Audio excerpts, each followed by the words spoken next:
Hi Pisces, welcome to the Pisces Room 369. If you followed me from the original channel, welcome. If you're brand new, well, welcome, and know that I have an original channel called Everything Pisces Tarot. It's at Pisces Tarot. That's what it's called. Alright, so Pisces, this reading feels like a return. Not a return to the past, because the past was perfect. Not a return because everything old was better. This feels like going back to something that was dismissed too quickly and realize it still carried values. Okay, it still carried value, not values, but same thing. We begin with death. And I have to tell you, this death card is almost funny to me, because here comes looking like he's about to wipe the floor with everything you know. He's riding in, skeleton and all, carrying this big flag, and on top of the flag, what's the cutest little daisy you've ever seen? Look at it. Look at Look at this. Sorry, I'm laughing. It's like, hello, I'm here to completely transform your life, dismantle the old system, and probably make you question everything, but here's a flower. And that little daisy is important because death is not only destruction. Death clears what has finished, so something living can be seen again. Something, sometimes what returns after the ending is not brand new. Sometimes it's something ancient, ordinary, natural, or familiar that you were taught to overlook. That's the feeling running through this entire reading.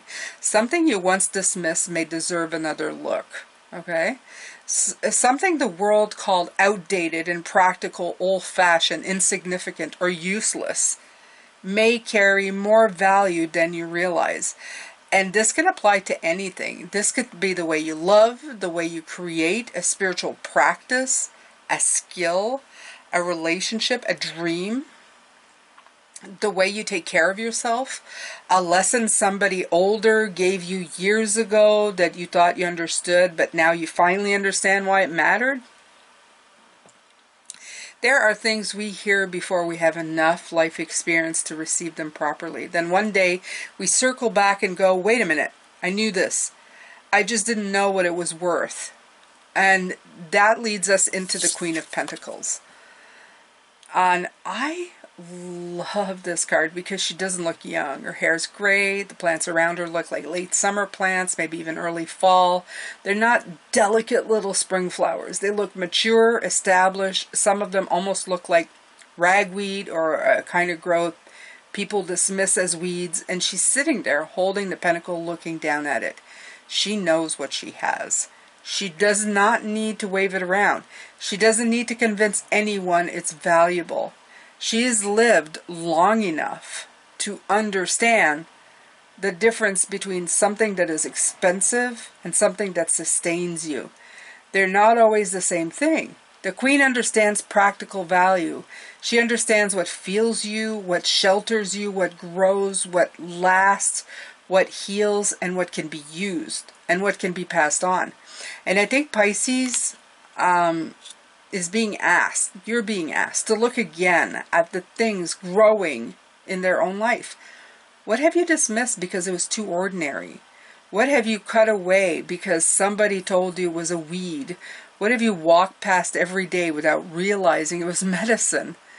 I was looking out of my own lawn while reading these cards, and there are all these different plants growing out there. Daisies, dandelion, chicory, heal-all, different kinds that people call invasive or annoying or something to mow down. But many of those plants were once used as remedies. They had practical value, and they still do. The knowledge was lost, dismissed, or replaced, and now most people look at the plant and think, get rid of it. And I feel like that is part of the message. There may be something in your life that looks small, outdated, plain, or inconvenient, but it carries medicine. It may be emotional medicine, creative medicine, spiritual medicine.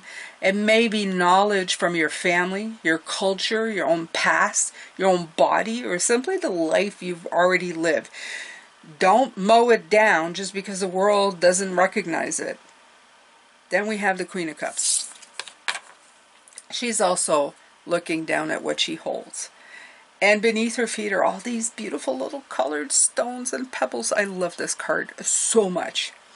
Everything around her feels rich, but not rich in a way we normally talk about wealth. This is emotional wealth, memory, experience, meaning, sensitivity, intuition, love that has deepened over time.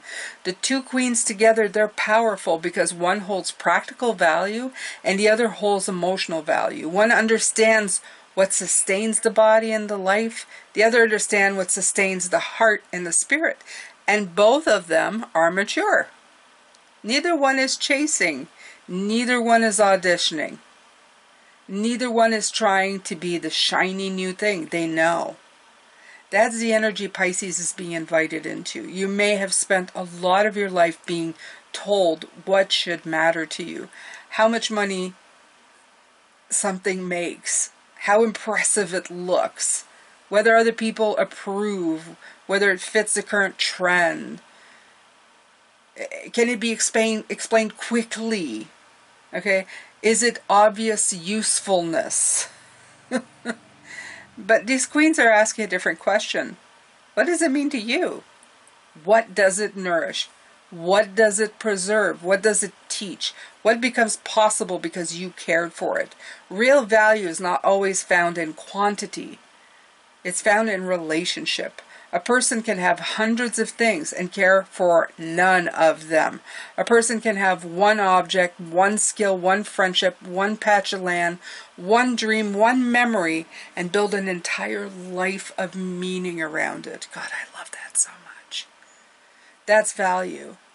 It's not simply what you possess. It's what happens between you and what you possess. How you tend it, how you experience it, how you allow it to shape you, how you use it, how you honor it.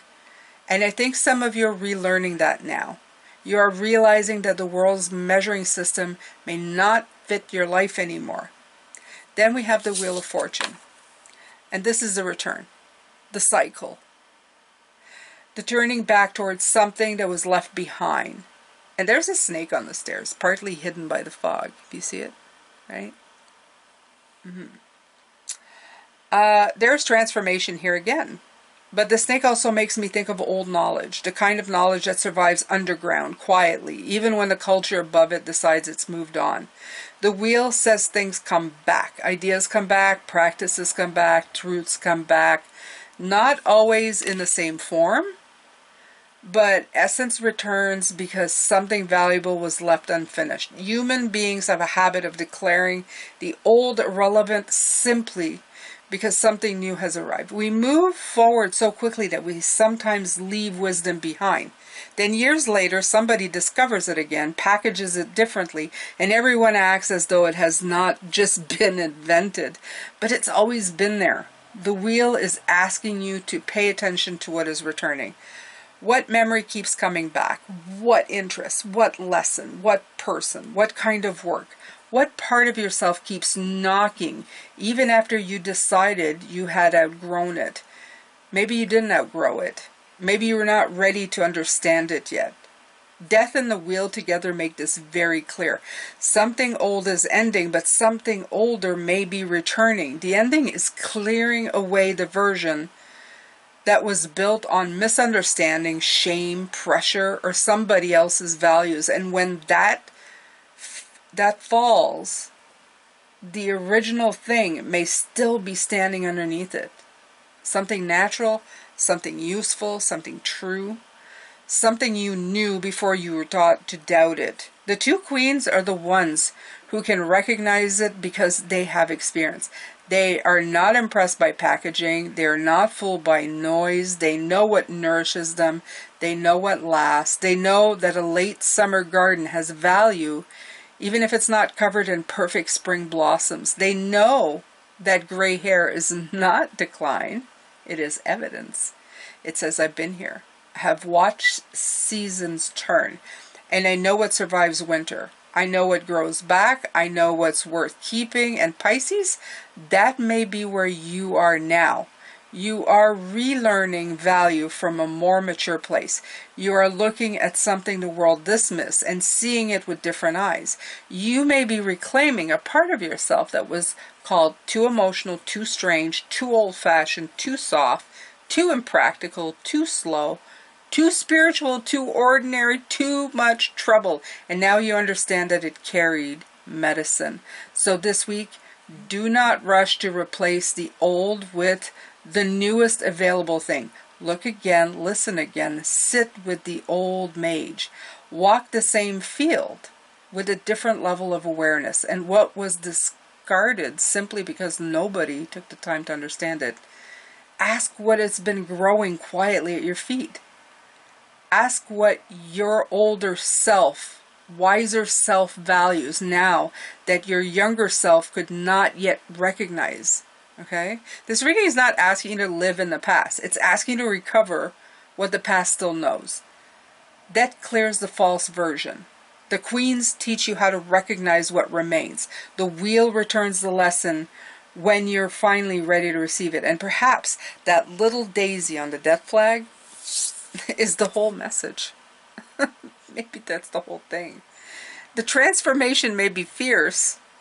The old system may have to go, but life is still growing right there on the flag, right?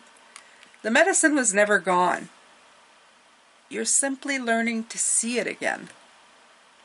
Thank you so much, Pisces, and I will see you on Wednesday on this channel for the next reading. Take care.